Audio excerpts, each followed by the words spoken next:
Rachel, you know what time it is? Woo! I would love to say bedtime. That is what I would like to say. Guys, it is House Rules Podcast. We are live streaming from the road. We're doing it. We are here. Rachel, you're sharing. Is that why you're looking at your phone right now? That's what I was trying to do. But again, so I'm here and I'm going to hit share. Yep. And then I go... Right post. But now is it going to share directly to my page? Yes. Okay, here we correct. go.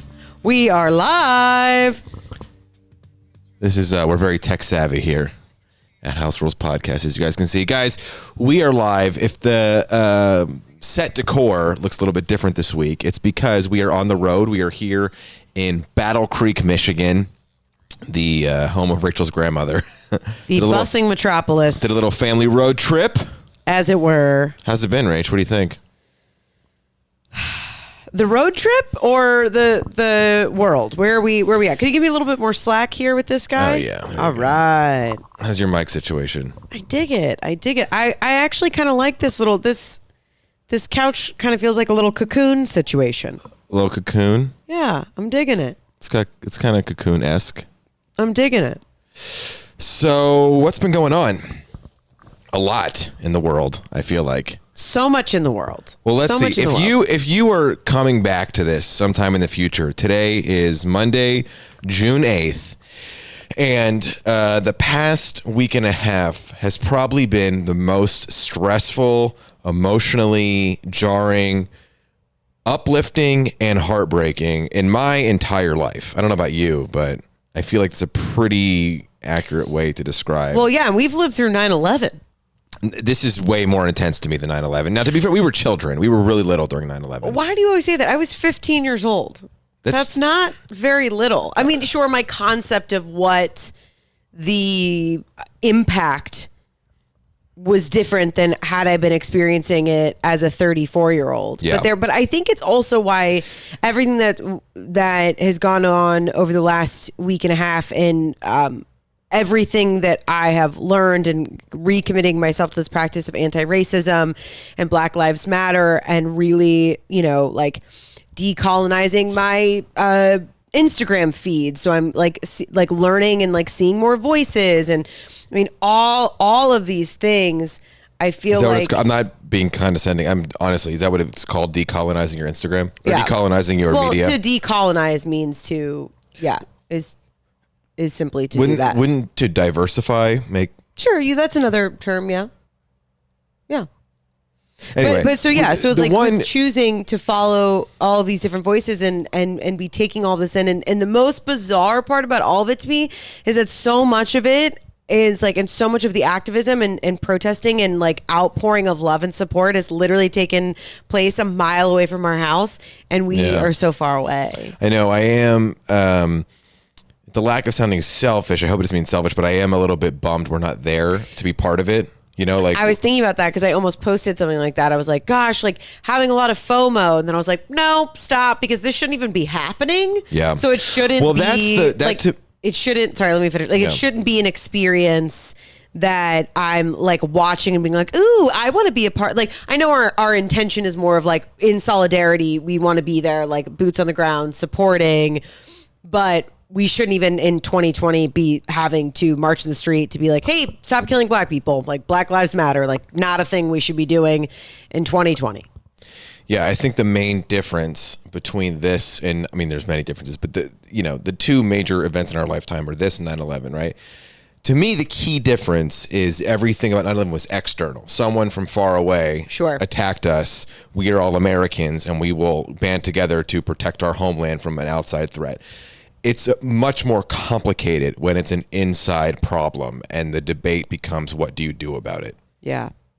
Well, I don't think it's I know on paper, right? It's like, oh, it's complicated. Like, what do we do? But like, to me, like, it's not complicated. We've now seen that like we need to defund police forces. They have way too much control. They have way too much power. Police brutality. I think we need a better word because when people hear defund, I think now it seems people are understanding that word better, but it seems like there's been a misconception that defunding means remove all police, which is not, my understanding is it's not what people are pushing for, but it's getting lost in the jargon of the media sphere because obviously. Correct. Correct. So that's what I was going to say is like a lot of things that we're talking about today. I also want a disclaimer of this, or not a disclaimer, but I'm wanting to express that there are also a lot of concepts that we as white people and even just like other experiences that we've taken in over the last week,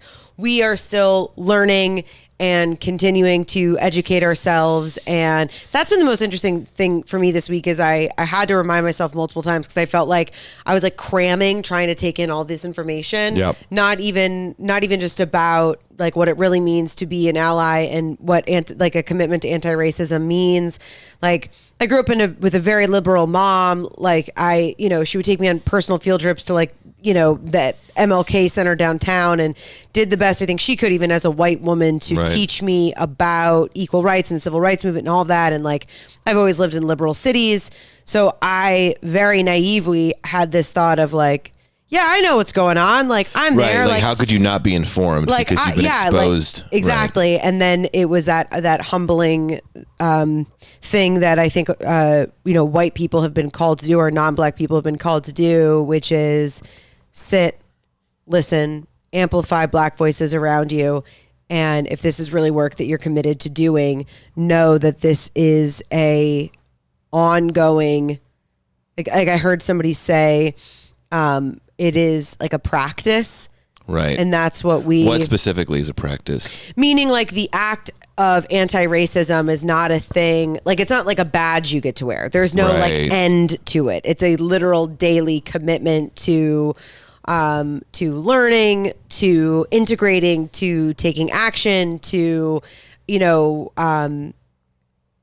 educating ourselves, to reminding ourselves of our privilege, like all of those things. Sure. And so I really am attracted to that term because I feel like it's very approachable for people who might not have grown up in as liberal places that maybe it was in 2020 and like all of a sudden some of these people are like, oh, holy cow, I really did not know that like racism was an issue in our, I mean, I do know that there are plenty of people out there who like were not aware. And so I think where do you think it's prevalent that you weren't aware of before? In my own life? No, just in like, what have you, like what have you felt like, oh, I had no idea and now I know about this thing? I think where the idea of like checking your privilege comes in of like, I was aware and I've known the injustices and have always used my voice when appropriately to make room for other voices or to listen, or like I feel like I had that awareness. Mm-hmm. Like even in like my own like writing of comedy, like are we putting, specifically black women, are we putting them in positions of power? Are we like, all of those things of let's reflect around the world that we want to see even more in the world that we see around us. So I feel like in certain aspects of my life I'm very aware of it, but the realization that this is an ongoing thing. And I think the real realization of knowing that to share this work with other people, how educated I need to be. Cause you know me, where I'm like, reading books is hard for me because I have like a very low retention rate. Yeah. And where I was realizing like, oh, to really have complicated conversations with people who are not of like mind, or people that I know that are interested in learning and want to learn, right? But just are not immersed in it, have not had those experiences. In order to really use my voice and to educate, it is on me to memorize these facts. And like if I'm really committed to... What do you mean? Memorize what facts? So I just mean like when it comes, like even like explaining what defunding the police means, or describing like police brutality towards blacks, or describing, like really being able to break down like systematic racism in our country, structural racism, like all of these issues, power dynamics, wealth gap, all of those things. Like, you know me, I fight from a place of emotion where I'm like, how could you not be on board for this? Like, you know what I mean? Well, I don't think there's any debate about is racism bad. I think any sensible person other than like. Sure, but I feel. Oh, sorry. Go ahead. No, keep We're going. working on me interrupting Alex. Just go. No, but I was simply going to say that I think it's more not. I think most people can agree, or at least the people that we surround ourselves with. But I'm saying that there's a lot of people who don't understand the inherent, like, internal parts of this. Like, that was one of the first posts that I wrote where I was like, choosing to recognize that there is something going on that's bigger than you as white people is not to say that you are bad, that your actions are bad. It's simply, we are all victim, or I don't want to say victim. We have all experienced the world as white people and in positions of privilege, and some closer to, like more integration. Some people went to a school where they didn't go to school with any black people. Right. Like, well, the things that I've definitely, and I feel like I was aware of this before, but it's been amplified now. When people are like, well, what do you, like,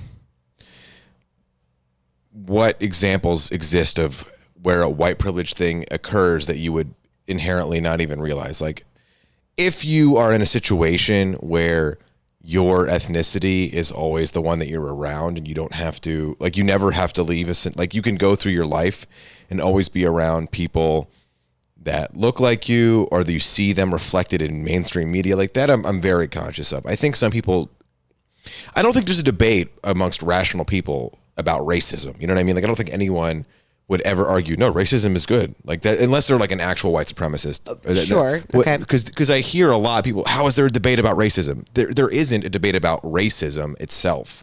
The debate is how prevalent it is, where it occurs, who is at fault, how to fight against it. It's the nuances.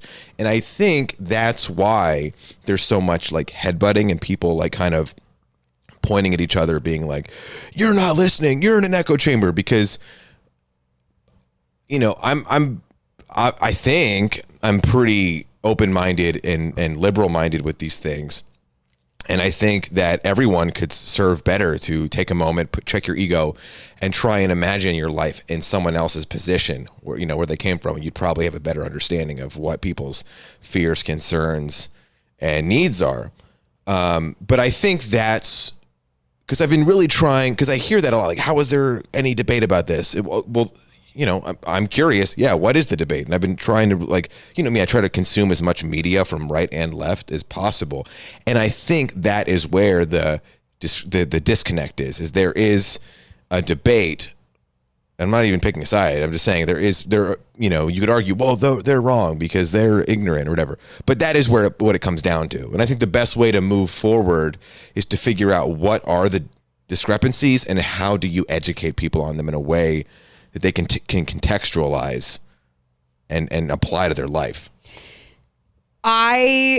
Yes, I agree, which that's why I was saying that I think the best way for me to use my voice and not only educating other people, but educating myself is to get undeniably educated.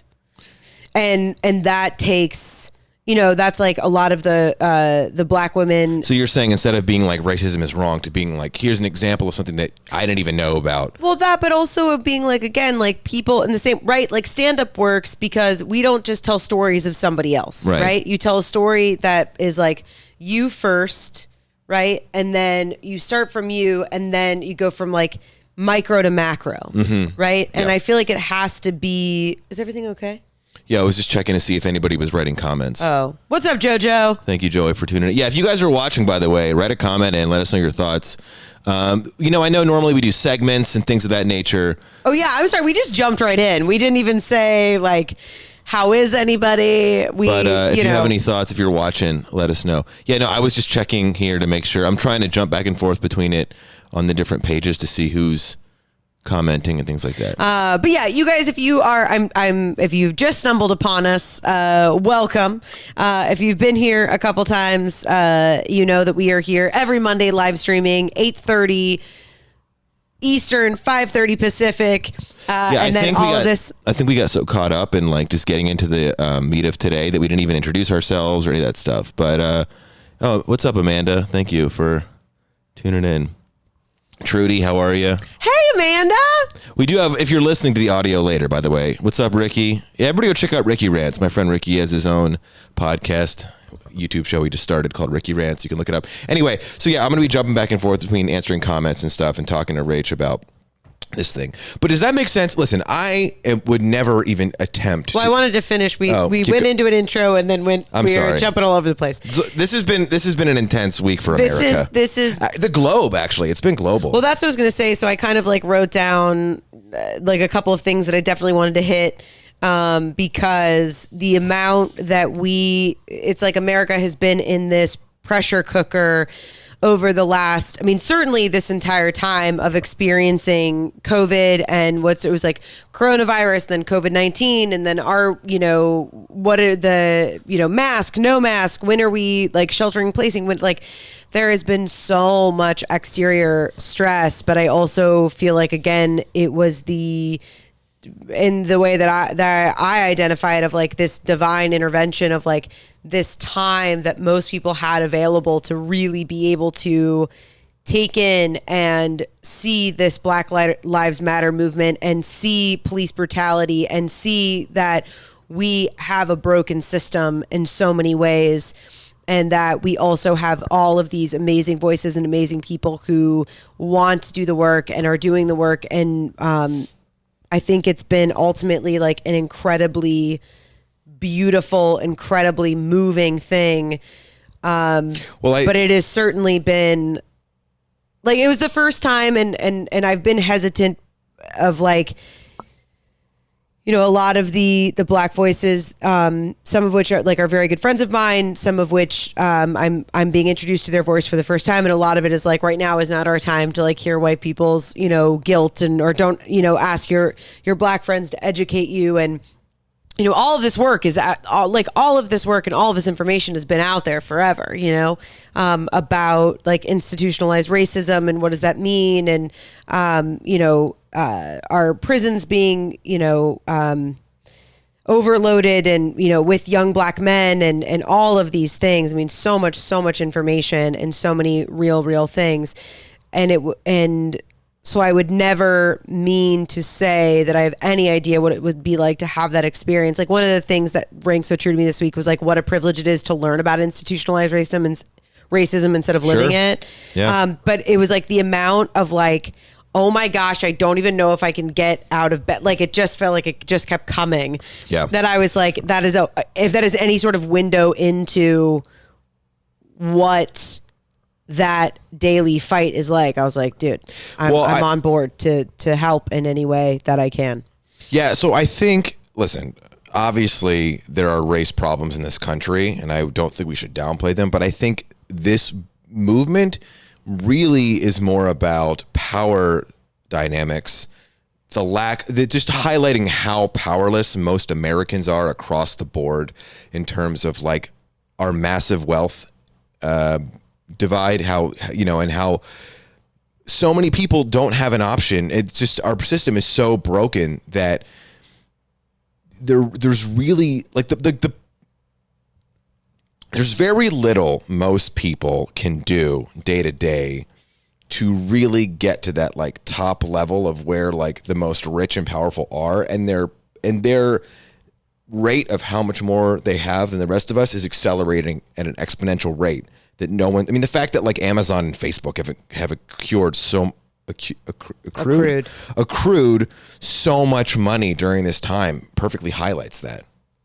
Oh, yeah. I mean, I think there's two different movements going on, and I think that they also interact in many ways. So this idea of like the wealth gap and like a power struggle, right? Like that exists on its own. And then the fight for equity and equality for Black people. And then I also think that they intertwine in almost because that's also what like institutional racism is, which like they intertwine, but the racist stuff is the most easy. It's the most black and white, no pun intended, right? It's the easiest to look at and be like, that is down the line gross and wrong. And it's easy to point to the how to what to do to fix it. Whereas like, so I see what you're saying. The dismantling of it, of like what we can do. Like what happened after the 2008 crash? Nothing, because no one. How do you go against J.P. Morgan Chase? Okay. So now I see. Okay. So sorry, your language led me astray. So I see what you're saying. So you're saying like we now know, which I made a list of like, when everyone's like protesting to what end, and now we've seen like in a small amount of time, right? No, I think it's great what's happening because I've seen a list of. Right, and I'm going to read through that later. But what you're saying is like that's a thing. Like, what do we do to fight this like power structure? What do we all just quit our jobs and then protest? Like that's what you're saying of like fighting for like continued equality and equity within the Black community is and Black people as a race entirely.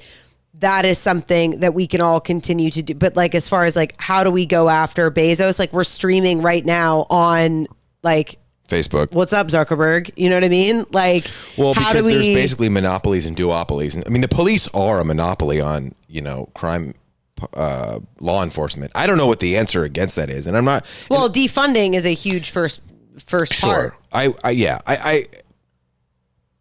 think it's very, listen, I have had my own very small, and again, I'm by no means ever been at the end of real police corruption, but I've had very minor instances with dickhead cops, and I have friends that are cops too that I know are good people, but I completely understand that like when you create an institution with unchecked power and a monopoly of any sort, it's gonna, unions are meant to be good, but they can go awry, right? Police unions. Especially it's also like what was the police originally created for?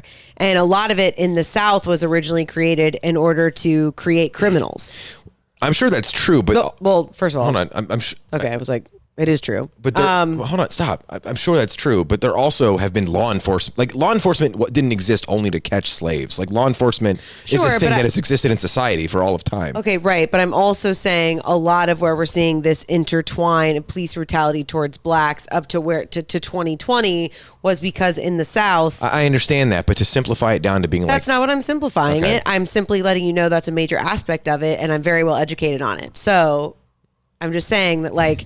I know what I'm talking about. Well, I'm just saying, like, I'm not saying that you're wrong, but I'm also saying, like, hear what I say before, like, that's a very real thing. Sure. So that a lot of that started there. So from the very beginning of Black people being free, that was where we already started incarcerating them. So, I like, understand. so as far as like the community between, like, between the relationship between Black people and the police already started at a place of imbalance. So there was nowhere to go. So that's one element of it. But then the other part of it as well is certainly like what you were talking about, which is there are so many people with their hands in the pockets of major police departments and major police departments in government agencies. It's like, how do you begin to break that down? Correct. The thing that it seems nobody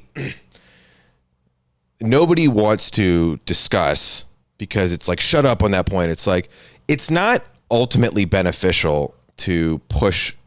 I think taking money and reallocating it to social workers, mental health workers, that's great. I'm all for that. And I think most people are absolutely down. But like when I say most people, I'm talking about like liberal people in cities to middle America and rural America are certainly being like, that's a great idea. Why don't we try some new methods to, maybe there are situations where you can take a mental health professional and put them in this situation and they would be better than a police officer. But when the narrative starts to stray into, well, all cops are bad, take away the cops, they love to murder.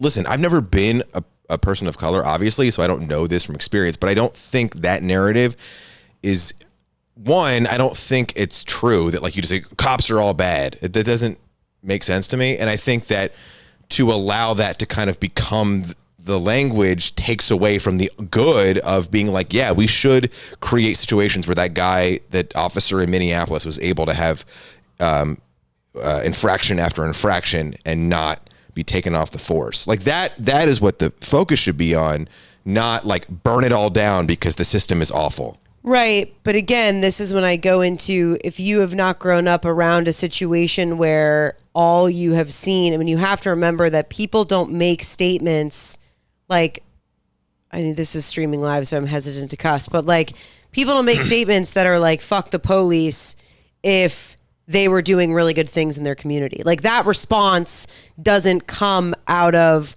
wanting to make a big deal out of something.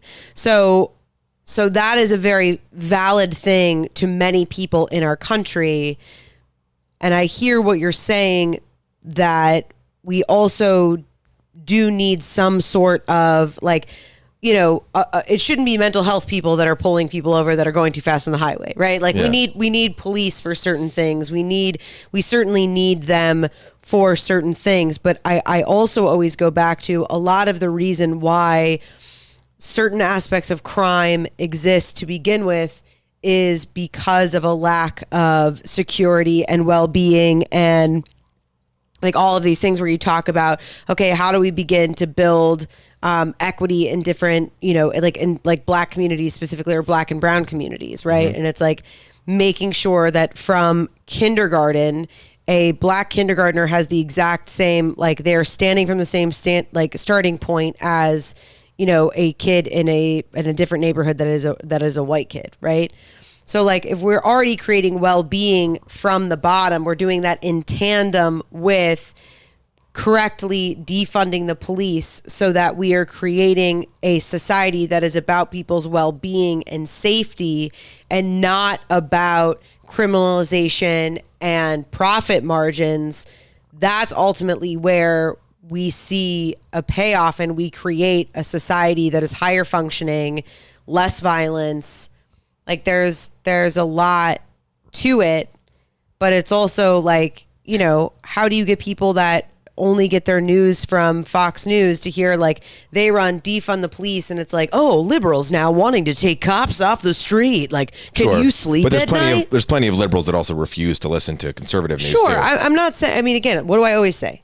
Loudest voice wins. Sure. So we have to remember that it's like loudest voice wins.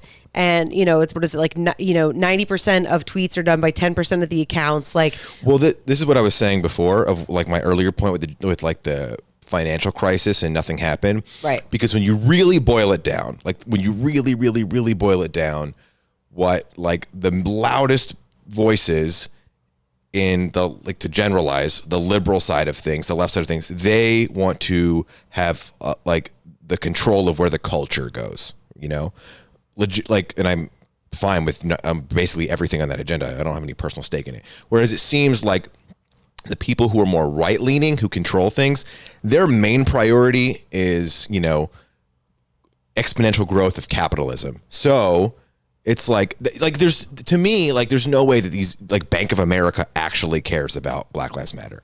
They're saying that because they want to like appease the people that are coming. I mean, I could be totally wrong. Maybe they all of a sudden had a change of consciousness, or conscious, rather. Not consciousness. I mean, again, I think that the way to really hold people accountable is where do they put their money?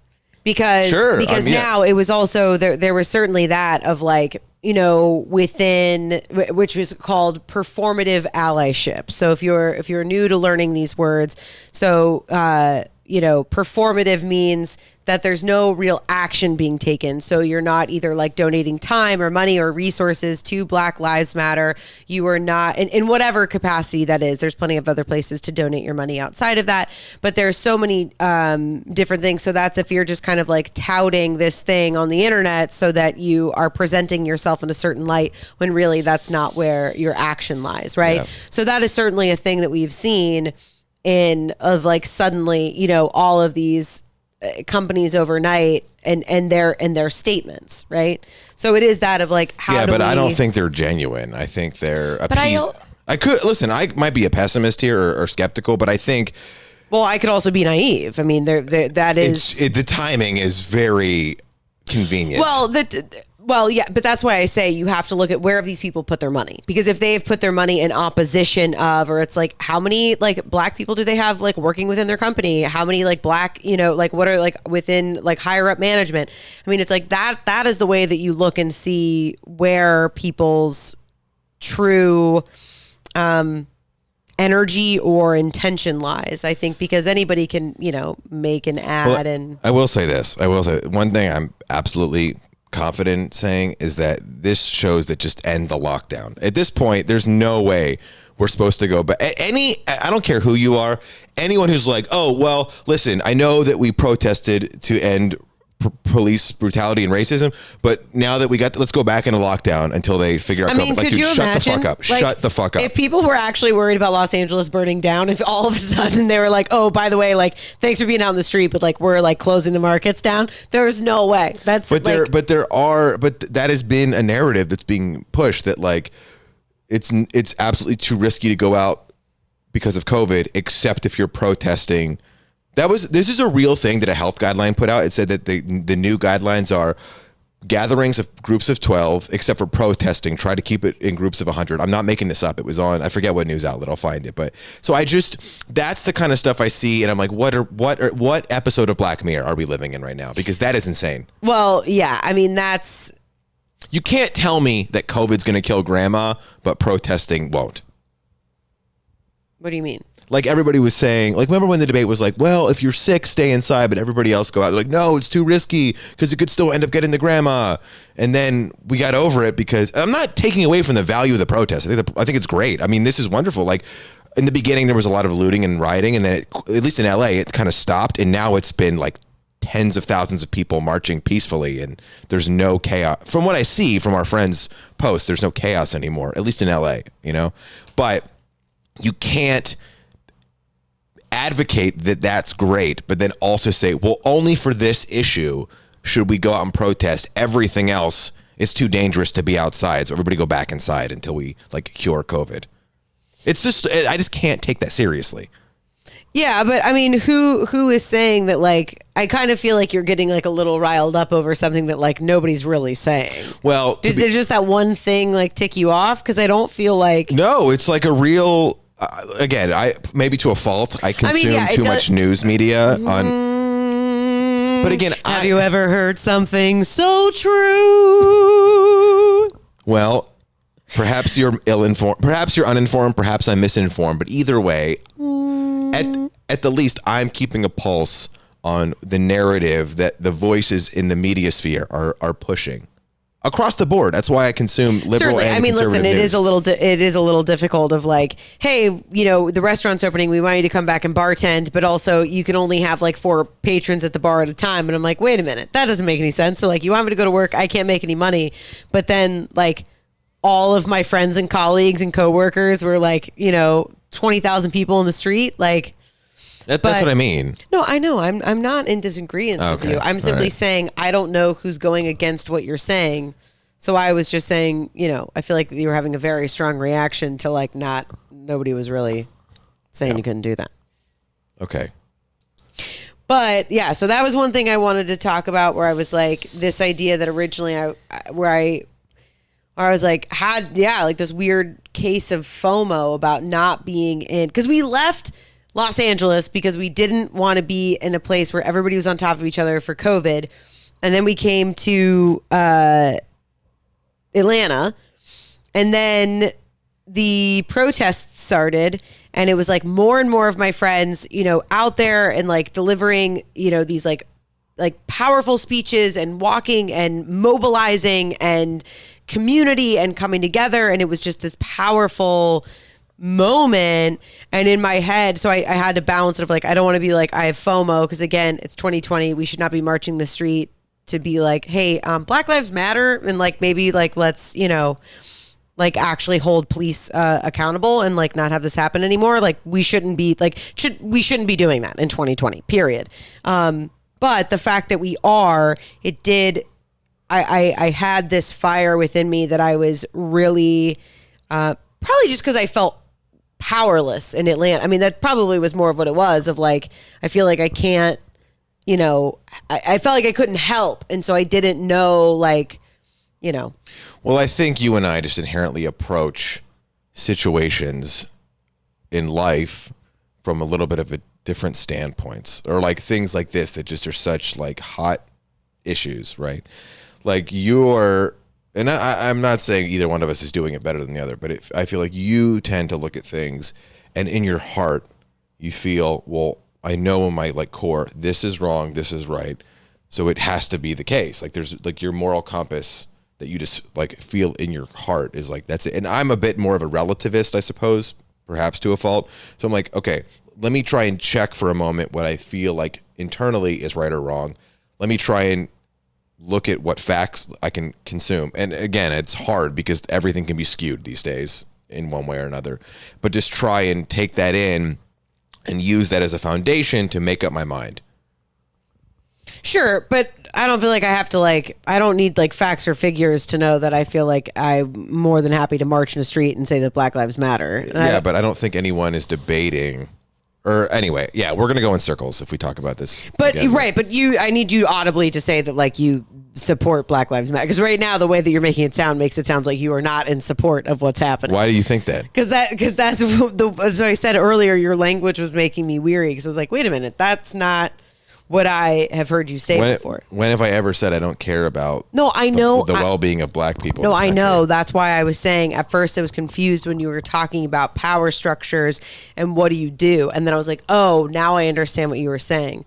So I told you sometimes I was like, the language that we use is so important because it can be inviting or can turn people off. Exactly why, which is like one of the interesting things that I read this week, where it was follow, all of the black people you can, take in all of the black media that you can, because also as white people, we have this tendency where we're like, well, I know this one white person or this one this one black family, and they do it this way. And it's like, that is so much pressure to put on one family, the expectation of, what does racism mean in America on one family that you see at church once a week. Do you know what I mean? So it was that idea where it was follow as many voices as you can, which I know you've also done. And so it's follow all the voices. Some of them you don't like. Some of them I do not like. And because they're black conservatives and you dislike them. It's not that I dislike them because they're black conservatives. I believe that internal racism is real, and I believe that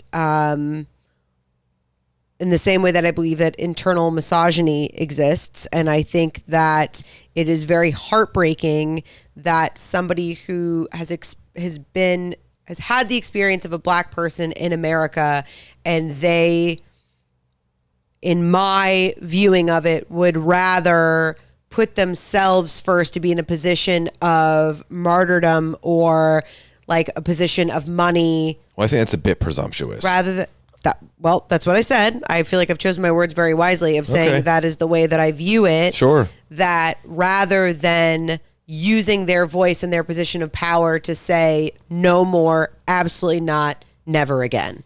Right. And I think that that's incredibly...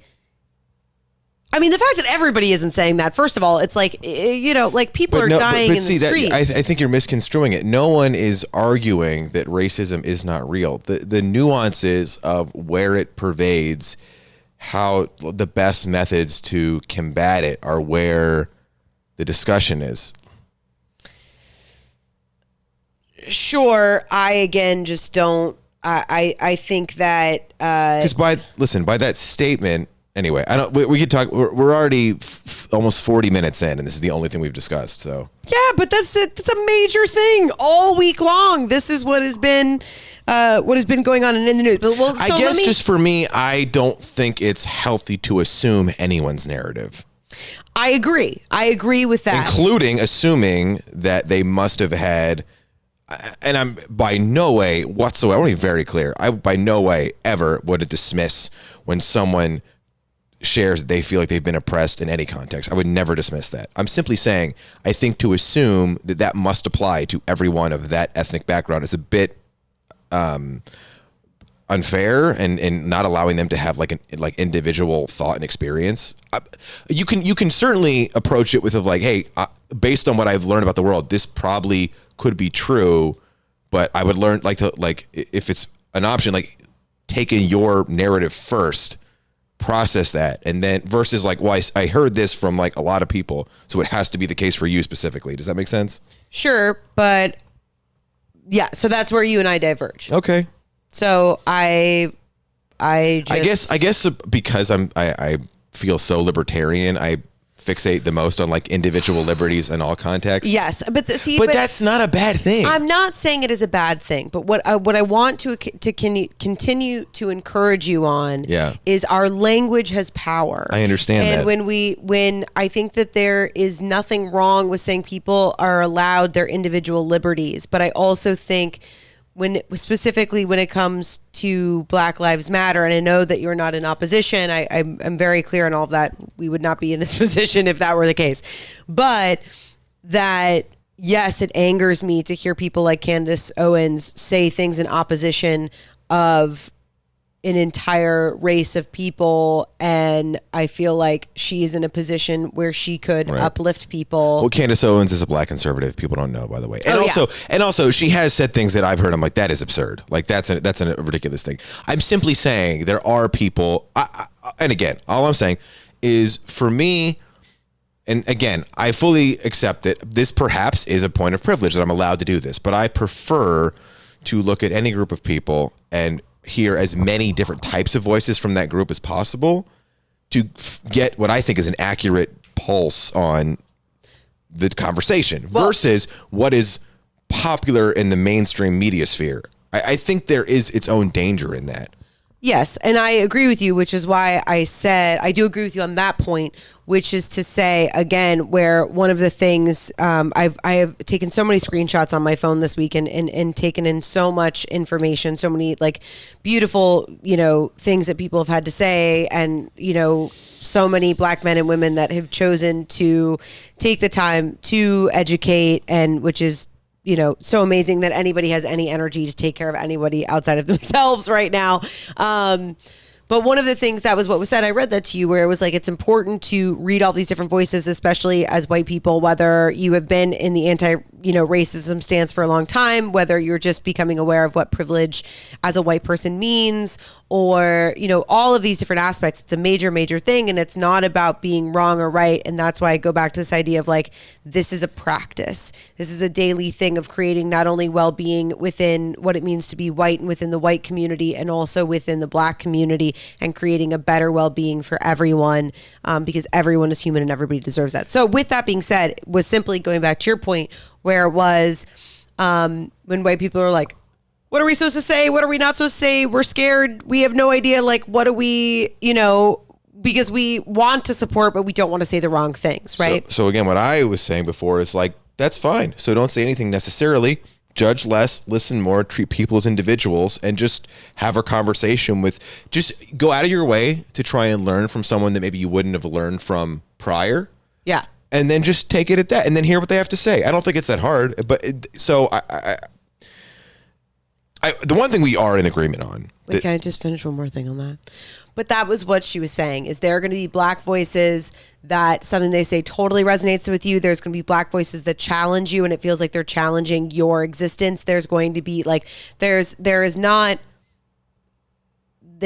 one way to be Black, essentially, was what this. Yeah, of course. There's not one way to be anything. Sure, of course. But I just mean that, again, because that is such an important thing that people were, at least in social media with Instagram, that was what was encouraged this week of the 1st to the 7th, which was amplify Black voices, amplify melanated voices, and hear what people have to say, and stop like already and so I think, which is also just a good lesson for everybody in general, of like, think before you speak, just listen first, react second, right? But that was a thing that I thought was really beautiful and brought me some solace as I continue this practice of anti-racism in this work, which was, you are going to stumble, you're going to fall, and you're also going to learn a lot depending on the Black person that you are engaging with. What is their experience? Do you think we could enter into a post-racial society where people... I'm not saying we're close to that by any means now, but do you think it's possible to enter a world in the future at some point, perhaps our great-grandchildren or something, where racism is so irrelevant that it's not like, I know this, people would think this is absurd now, but the same way that like there's no distinction in the United States between like blue-eyed people and brown-eyed people. Yes. And you do think it's possible? I do, because I think it's education. I think it's a choice. I think a lot of people hold inherent biases out of fear. It's out of not being exposed to other communities. I think it's a fear of, if I admit that maybe I hold internal thoughts, or I see a Black man and so I go to the other side of the street, or I see a young Black woman and she has 3 kids and I make a judgment on that. That if we acknowledge that as white people, that somehow we are bad or evil. And I think rather than... Well, you're saying white people should say they're bad or evil?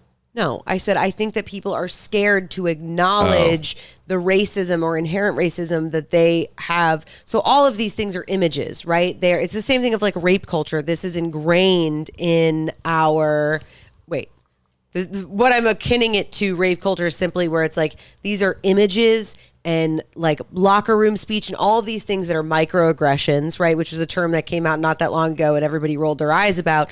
But this is exactly why those are important, because it's small things over time that create a very large narrative. And because they're so small, it's hard to go back and go, wait a minute, how did we get here? And so that's why all of our language is so important. And I think that I do believe that we could get to a place where Black people have the same amount and brown people have the same amount of equity that white people do. And I think that we can create this place that we are fully celebrating Blackness by celebrating Black individuals in the same way that we celebrate Black culture, in the same way, you know. And I think that, and it's not that one is better than the other, but I think that the full equality is 100% possible.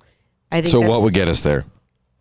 I think we are on a great start. I think the continuation of choosing to listen. I think the continuation of choosing to participate and put ourselves as white people in situations that make us uncomfortable or we are uncertain. I think the defunding the police is also a great place to start. I think paying attention to where we give our money, where does our money go? Because to your point of how do we begin to break down this power structure that is now so far away that it's like, forget about it.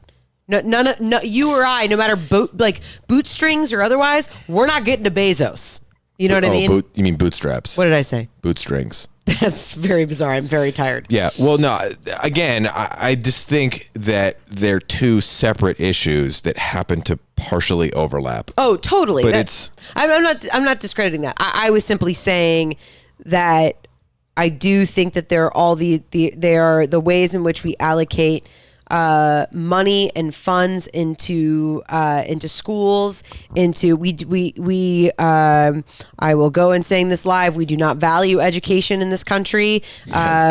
We do not value the well-being. We have a healthcare system that takes care of sick people and doesn't make us. We don't value education in the same as we should in this country, but also our school system is so broken to begin with. Because we don't give there's no money there. I understand that, but also the things that we're teaching kids in school are listen, I understand that there is merit and value in having kids, especially in high school when they're like about to be adults, learn, the periodic table and Shakespeare, but that's not going to help them in day-to-day life. Well, again, 99% of them. I mean, but we've talked about this before where like the education system, first of all, get Betsy DuVos out. Okay. I got that, you can at me on that. But my point is saying that we have an education system that was created literally, and I've talked about this, I think, before in the podcast, where it's like, stand in a line. When a bell rings, you go to lunch. Like, we've created it in the way that the education in this country does not teach you to question authority. It teaches you to be a factory worker. Right, which we don't have factories anymore, but not even like asking people to have individual thought. We haven't even upgraded what it is, the curriculum of what we teach kids. Yet every kid has one of these. Like, what's the point? I wouldn't say defund the school system, but I would say overhaul it, because to me, it's just so. No, it needs more money. Defund, they don't have any money. I just said I wouldn't say defund. I would say overhaul it. And again, I mean, if you really, what is school? I guess the debate is like, what is school supposed to be? Is it supposed to make you like intellectually well-rounded, or is it supposed to prepare you for life? So that could be a debate, because like liberal arts schools are not meant to prepare you for life. They're meant to make you like intellectually developed, but which is a good thing. I think everyone should try to do that as much as possible. But when you really think about, if in theory school is to prepare you for life, then the things we teach children in school should be the most applicable things, including like classes on building your emotional intelligence, how to have healthy conflict resolution. I know, and I want to stay on the track so much, but my comedian brain just kicked in where I was like, what would a class look like for a fifth grader that it's like, this is what real life is like? And I'm like, okay, imagine getting jury duty, but you can't go because you need to go to your like minimum wage job, and then you have like a rock hits your windshield and then that shatters. Like, just think about like the crap this week as an adult, I know you're not in comedian. No, mode, I get it. I guess it's funny. I guess just to me, it's like, how is it? I never had this. Like I don't know about this happening in most high schools, right? Like, why is there, as I've said over and over again, why are there no classes on taxes? Why are there no classes on how a mortgage works? How about a job interview? How about like, you know what I mean? Like, I know there's like the bullshit like resume practice writing, but it just, to me, like, that is equally, if not more important. I wouldn't say more. It's debatable which is more important, but like this is one step of like 1,000 that has to happen, which is great. Well, but here's the thing, and I've realized that I'm going to stop where I notice I often steamroll over me. Did I? That was a moment of silence for Nobody Feels Bad for You. I wish I had my. Wait, I think I have my sound effects. Hold on. Wait. Say it again. That was a moment of silence for No One Feeling Bad for You. It was still worth it. It would have been better if it was timed up. It was still worth it, though. It was still worth it. Okay, I'll stop. Oh my gosh! But well, here's what I will say: is I think that I have noticed, and I'm making a commitment to myself to stop doing this, that I know that a lot of my thoughts and beliefs are more radical or more spiritual than a lot of people. I would use the word spiritual than radical, yeah. And so I put those as a disclaimer before I speak, and I'm not going to do that anymore, because creating a society like where our well-being, and that's what we put first, and preparing our children for the world through their education, and creating a system where we do not have black people being murdered in the street by the men that we hire, men and women that we hire and pay a lot of money to protect and serve, and where we do not have, somebody in our presidency who tear gasses its own citizens and then holds a Bible upside down in front of a church they were not invited to. Like, those are not. So let me ask you a question, and if you don't want to discuss it because it's maybe not worth discussing or not our place or whatever, that's fine. Why? And I'm not being contrarian. I'm genuinely asking, why do you think that people are not as outraged at like gang violence of people getting murdered in the street as they are from like police on? I have theories why, but it goes back to, again, it's all about power. But why are people not equally outraged about gang violence with people dying? And this weekend was the most violent weekend in Chicago's history in the past like 40 years or something. But they are incredibly outraged about, police power on, because police are their tagline is literally serve and protect. Protect and serve. Yeah. No, I understand. I see that. I mean, I feel like that was a very silly question, Alex. I don't think it's silly. Okay. I mean, again, I won't minimize. It's almost because the people get, I'm not even saying that that's weird or they're not fair. It's just interesting. People almost get angry if you bring it up. I guess they suppose because it's like a distraction, like you're trying to take away from the other one. Mm-hmm. But I still think it's a necessary conversation. It's a yes, but. And okay, I qualify that. I understand that. I suppose like they're also two very different things. Yeah, sure. I mean, and also another way to alleviate gang violence is to continue this idea of equity and the more opportunities in neighborhoods. Yes. Yeah, people, serves to reason. Sure, some people have, like Ted Bundy would have not turned out to not be Ted Bundy if he would have had a better education. He's the outlier. But that's what I'm saying. But most people, again, people don't join gangs because like things are going well at home. So, and I don't mean to say that as like making very light of the situation of gang violence, but it's very true of like the reason that people do that is because a gang becomes their family. It becomes a sense of security, and it gives people a sense of an identity. When people don't have purpose or something to work for, because it doesn't matter what they work for, they're not going to get out of systematic oppression, then why would they not join a gang where they are protected and then they are allotted things that they would otherwise not be? No, it comes from, I think, 3 pillar things that have to change: lack of opportunity, lack of fair education, lack of appropriate role models. Those 3 things until those 3 things change, nothing. Right. But it's also that they all work together, because you can't get role models unless you stop. Like if we keep putting, like there's her name is Stephanie Simbari. She has a great podcast called That's So Retrograde. And one of the posts, she's a white woman, and she posted today of her like smoking weed into her camera. And she was like, if you want to talk about privilege, here I am, a white woman who is like, making money in my underwear, smoking weed. And yet the amount of men that are still stuck, black men that are stuck in our prison systems because they got caught with a dime bag. Like that in of itself is a major like issue.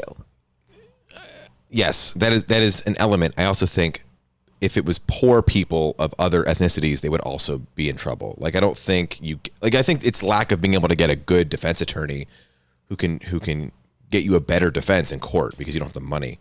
Right, which again also goes into, so again, it's all these building blocks of creating like equity and not, which is more than equality. So, Sure. To be able to really like build up these places. But to going back to your original question for me, I do 100% believe that it can be done. And I will no longer say, well, this is a spiritual take, or this is, because that's taking away from the power of my own ideas and the ideas that I'm learning from other people, which is we are a society that is built upon a democracy. Is this democracy perfect? No. Is there a lot of corruption? Yes. But is this one of the best countries still to live in within the world? 100%.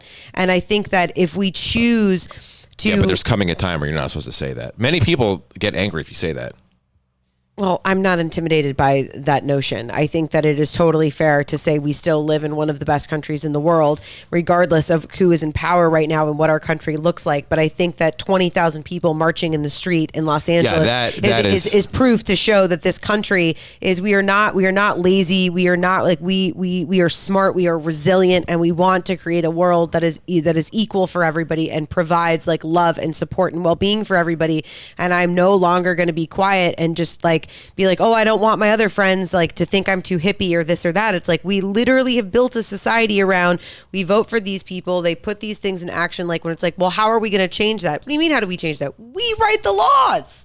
That's how we change it. No, that I'm fully in agree. We're in full agreement on. Yeah. Well, so there was a lot of progress this week. What else is on your list here? I got Black Voices. We talked about that. The idea of practice. We talked about that. I want to talk about the one story that I loved, which was the K-pop stans. That's pretty funny. Yeah. I know this is now like super old, obviously, because we've been out for the week. But so also just. By the way, like next week we're going back to like our usual format with with segments and stuff. My friend Ricky commented, he's like, "Wow, mad political this episode." Yeah, again. But I will say this is some insight. If you guys have ever been curious, you didn't know where Rachel and I tend to lean politically. You would identify as Democrat, liberal, left leaning, right?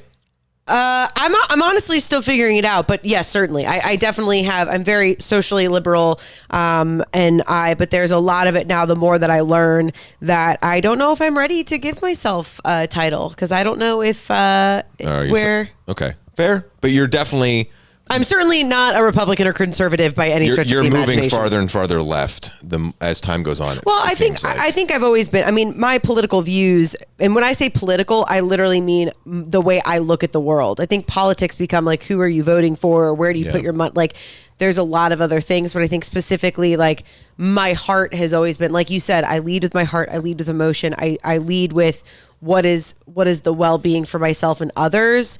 So I'm now trying to figure out what does that mean and how does that translate itself into the political system that we have. Yeah, and I guess I don't know if I'd say I'm totally a libertarian, but it's certainly what I identify. You are on this libertarian kick, and as much as it really annoys the crap out of me, is also as much as I'm like, why does it annoy you?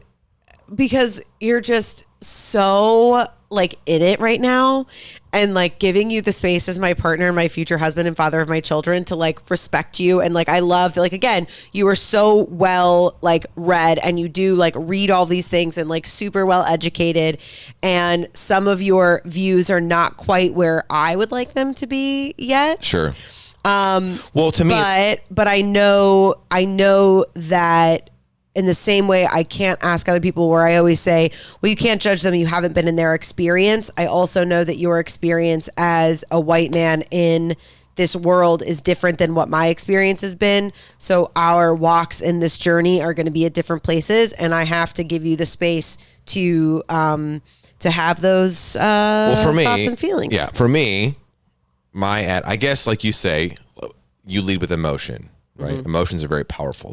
There are compass, as you say, they guide us. This is true. It's your internal GPS system. And while I agree with all of that, I tend to lean towards, that's great, check that for a second and try as much as you can to just look at it from like a practical problem solving position.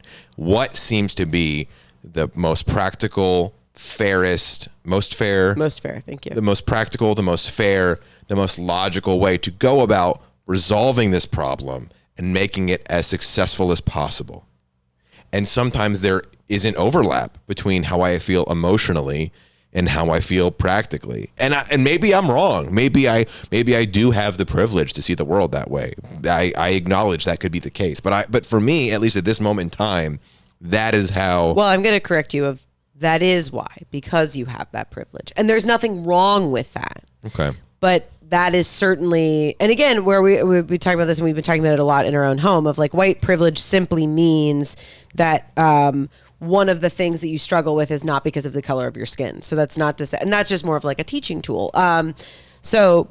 But yes, I hear what you're saying. I will make one request to my friend, and I'm very socially liberal. I'm very much of like all the major social issues, you know. I do like, not only do I support you, but I also don't care in any context about like why it could be a problem for someone else. I'm like, just deal with because I'm a libertarian. It doesn't affect you. It affects this family, you know.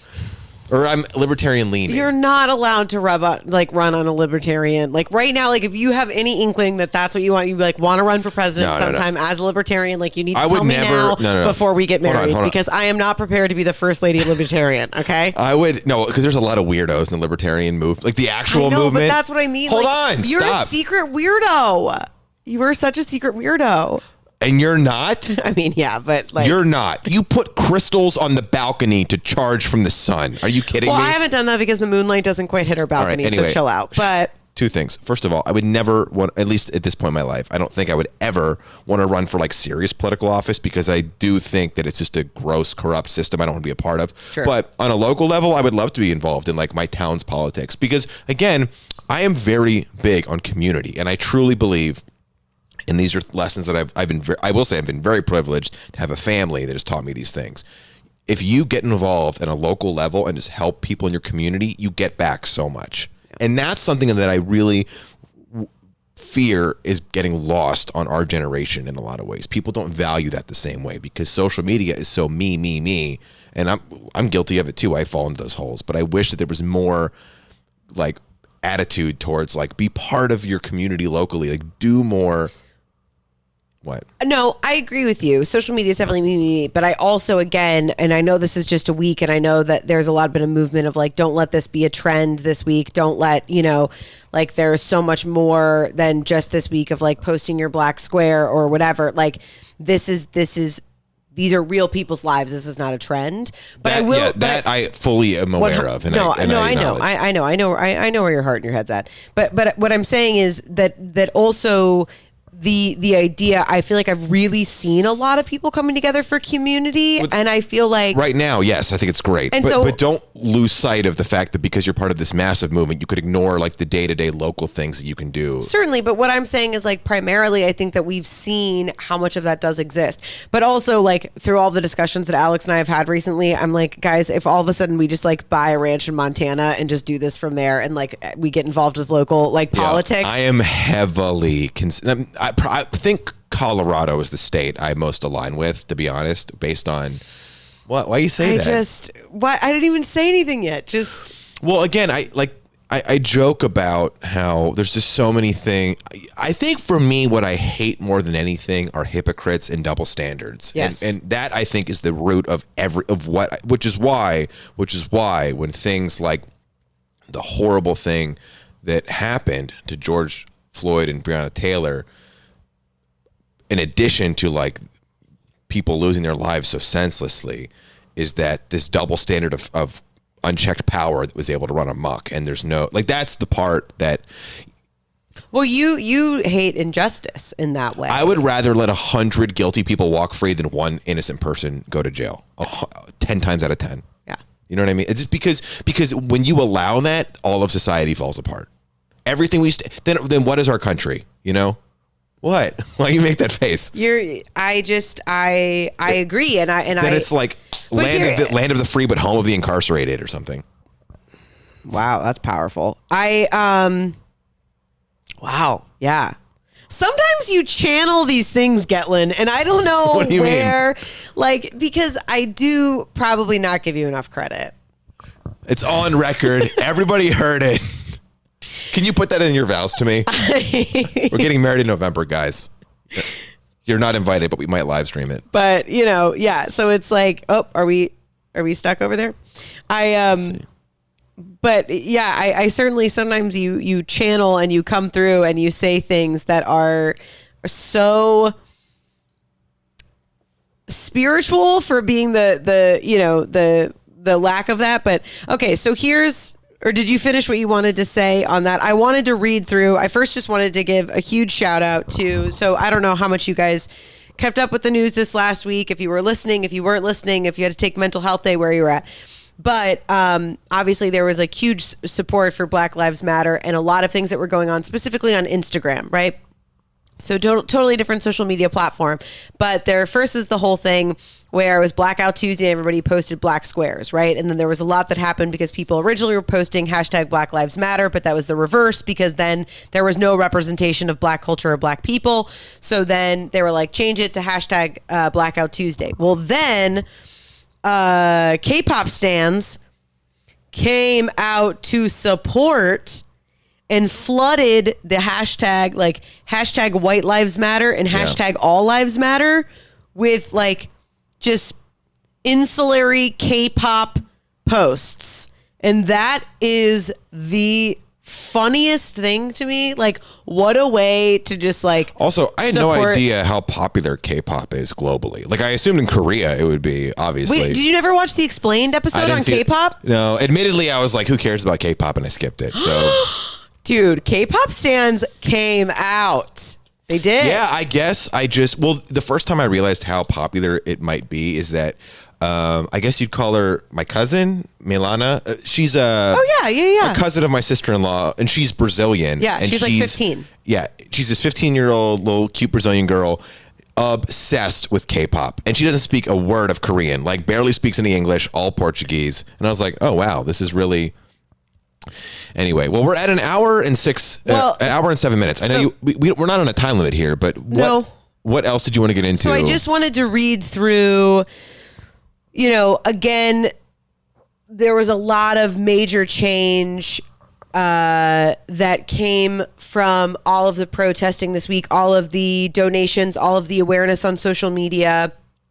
And I've been doing some work to add a lot of things to my Facebook. So if you are not as familiar with systematic racism or these ideas or defunding the police, all these things that we've talked about that maybe you're like, what the heck is this liberal talking about? I've slowly been adding different educational links to my personal Facebook. So please go and access those, read those. If you're on Instagram, you haven't followed me, please follow me. It's just at Rachel LaForce. There's lots of stuff there. I put a link up in my highlights so that you can utilize that. I'm going to keep amplifying black and brown voices that I have learned a lot from, and either like make me laugh or write amazing television, write incredible poetry, all of these different ways. Also like black and brown businesses. That was a commitment that we made as well, of like, we barely eat out at all, but once a month of supporting a black owned business in our area. Like a restaurant. Local restaurant, and so kind of using that as our night out and being able to put more money into. I have never been to an Ethiopian restaurant, so we should go. Okay, well, there's a lot of them in Fairfax, I'm saying. Oh, really? Yeah, you didn't know that? Little Ethiopia is all in like South Fairfax. Didn't know that. Los Angeles is large. Who's the woke one now? Well, I never was saying that I'm the woke one, but I am the woke one. She's just my sister. Do you remember that? What is that from? It was the I am the cute one. She's just my sister's from Mary Kate and Ashley Olsen. For MK and Ashley fans out there, y'all gonna like that one. There's some questions. We don't have time. We go for it. What questions? I guarantee you're not going to want to get into this one, but I'm going to ask it because it was asked by a viewer. Is it possible to support Black lives and the betterment of Black people without supporting specifically what is the Black Lives Matter movement? I don't understand the question. Well, I guess you have to understand be aware of the specific agenda. This was put out in 2016, by the way, but there's Right. like 6 specific agenda points that came out from the leaders of the Black Lives Matter movement. And the question is it possible to feel or make an honest commitment to bettering or caring about Black lives, but not doing it following that, like you might not agree with the points on that agenda, but we don't have time to get into that today. I will say this. I think that any support and choice to continue to evolve in our own non-blackness and whatever that means. So the commitment to supporting Black lives and wanting to have them have the same equity and equality that I'm presuming that was a white person that asked the question. Mm-hmm. Yeah. That. But anyway, yeah. But I'm saying that there are Black folks who've publicly spoken out and saying, I want to better my community, but I don't agree with the agenda of the Black Lives Matter movement. Sure. And again, I think I also encourage you to check out Campaign Zero. There are so many other movements. So it's like the hashtag Black Lives Matter campaign is also not necessarily Black Lives Matter. And I also think that the main thing to remember is simply we are all in this together, and when we win, we all win. And I think that I invite you to continue and to learn and to continue your journey on all that it means, what all anti-racism means. And as white people, there's going to be a lot that rubs for you or makes you feel uncomfortable, and it doesn't make you bad or wrong. I think the only thing that is wrong is to stop because it makes you uncomfortable. And I'll say one last point, and then we'll get out of here, if that's okay. I'm going to read one more thing, and then we'll get out of here. Where do you have to go? We are at a hotel room in Battle Creek when shit is still closed down. Yeah, because we're visiting your grandma, not because there's anything going on here. I just encourage everyone, whatever your views are on all this, that's wonderful. And I think you should continue to fight for what's best. I certainly want to do so. And I also think it's important in the midst of all that to not simply just isolate and remove people who disagree with you. I think that's a very dangerous trend. And I would encourage all of us, whether you're left-leaning, right-leaning, whatever, try and take the time. If it's someone that you have, not like a random Facebook person you don't know, but if someone that you can engage Stay with, out of the comments section. Yeah. If it's a person that you know a little bit, who you realize you feel like, man, we're having fundamental differences about this, try and just have a conversation. We are all human. People inherently, I believe, really are good. So if somebody says something that you're like, how could they believe that? Try and take some time and try to figure out why. Like, we all have to live here together. It's so easy in the social media sphere to be like, I blocked them. They're dead. They're out of here. They're evil. Like, don't do that, man. I mean, there are that sometimes is the case, but it should be not the go-to option. I really, really, really encourage people. Hold on. When you feel, and this goes for my liberal and conservative friends, when you feel like there's someone in your life who is speaking a different language than you and they're just wrong, at least try, if you can, to figure out why they're there and what you have in common for the better of all of us as humanity, rather than being like, nah, man, you're blocked and you're done. I want to remind everybody that nobody is immune to the human condition, and that we all experience tragedy, we all experience stress, and that the best thing that we can do is to listen more, and that the best thing that we can do is put our ego down long enough to go, maybe my experience is only my experience and there's something else to learn. And that doesn't mean that you have to take it as fact, and it doesn't mean that you have to adopt every single thing that every single person says, but it certainly means that you owe it to yourself the opportunity to listen, because I genuinely believe that we are all here to learn lessons and then to share that lesson with other people. And that's what we're here to do. We're not here to make billions of dollars. We're not here to end up on magazine covers. We're not here. Speak for yourself. We're not. Well, hopefully that. But I get it. That's not what we're here to do. When you take away what the most beautiful thing to me about what has happened over the last couple of weeks, is painful, and as many times as I've cried, and I have been there's been a lot. I have been so saddened.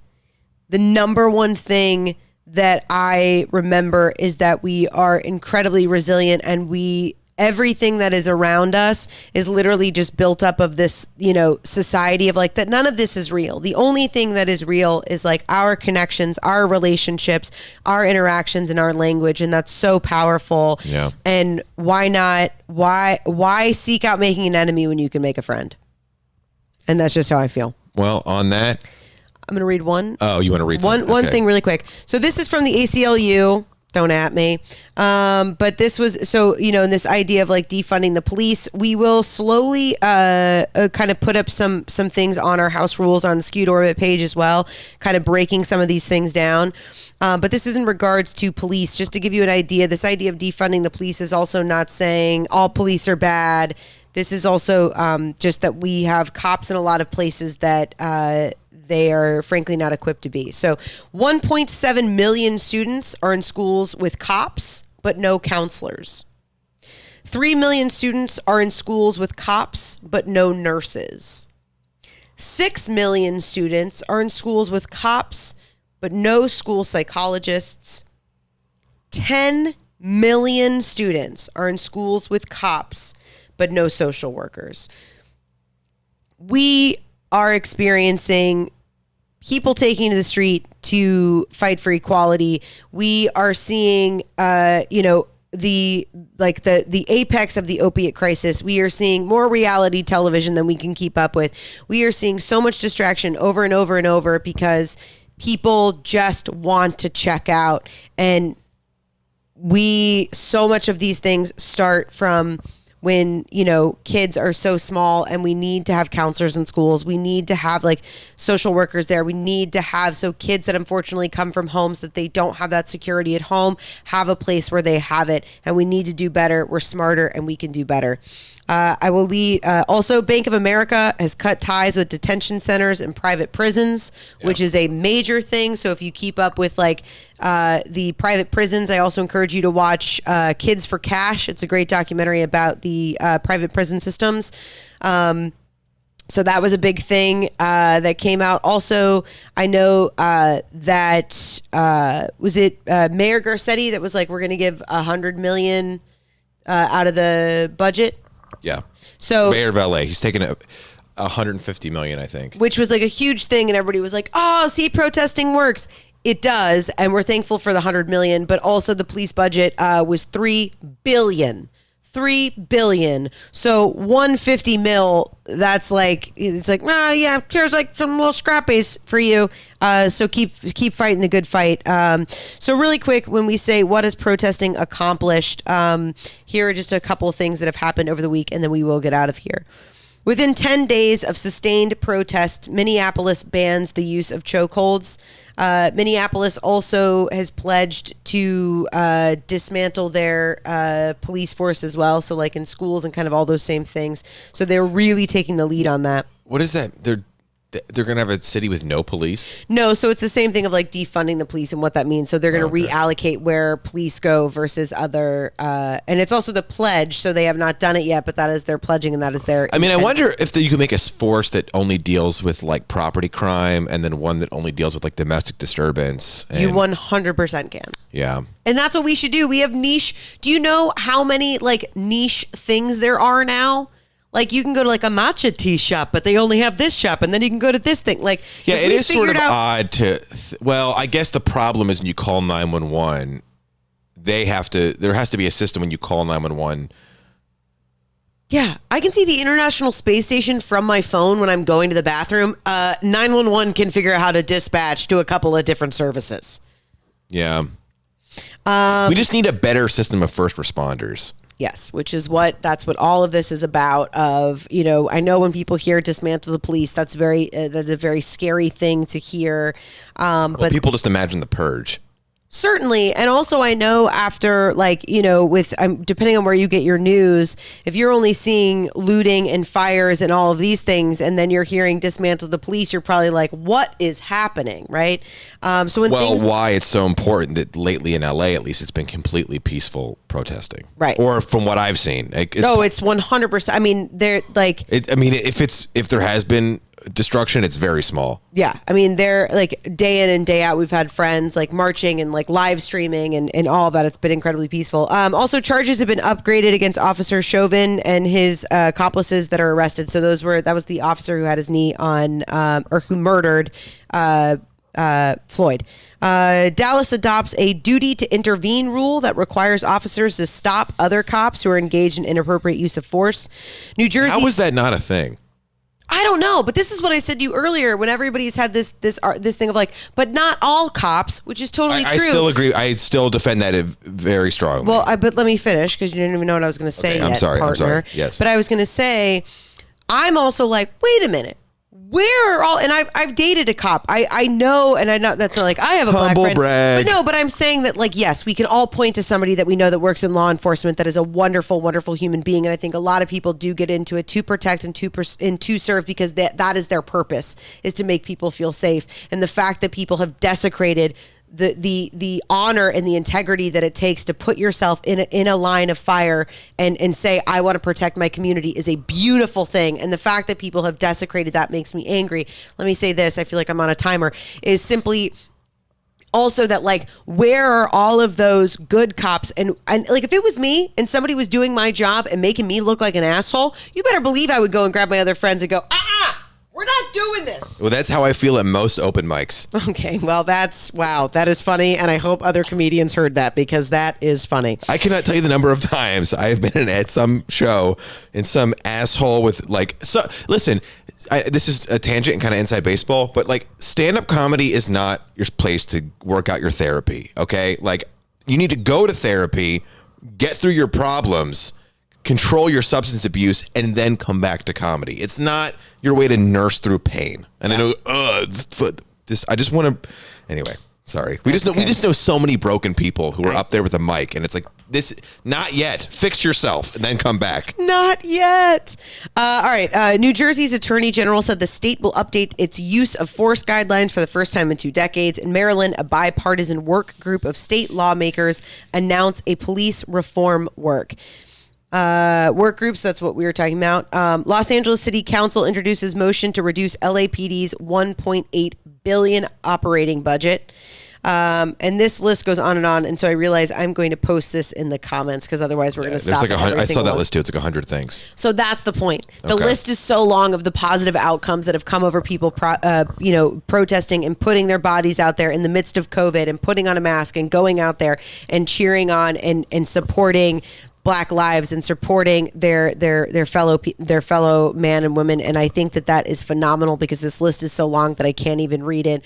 And I think that we are in a very critical time of, of just listen and dial in. There's going to be a lot of things that you're going to hear that you don't totally love. There's going to be a lot that makes you angry, but at the end of it, like we owe it to ourselves to do something better, and we are better than that. And I want to keep doing it. Guys, thank you so much for listening. This is House Rules. I'm Rachel LaForce. I'm Alex Gatlin. We are here. Normally we are very funny. This week we wanted to do our service to Black lives and to the United States and to all of you by taking a minute to be serious and talk about these things. This feels like when you're getting an award and this is what happens. They give you the Emmy and you got to get off stage. But again, we are back next week with all of our segments that you love. We're doing a review of the week. Again, that's when we read one of our favorite reviews. So leave us a review, leave your name. We will read that review. We're going to be back with Rachel Learns the News, Whackness or Wellness. Should we buy this for our house? Dad of the Week. A lot of fun stuff. And guys, I just want to sign off with this. Judge less, listen more, don't be a hypocrite, and be kind. What? I'm trying to, You're the father of my children. Guys, we love you so much. Hopefully one day. Yes, we are here live streaming every Monday, 8:30 Eastern, 5:30 Pacific. Be good to yourselves. Love each other. We're going to leave some links.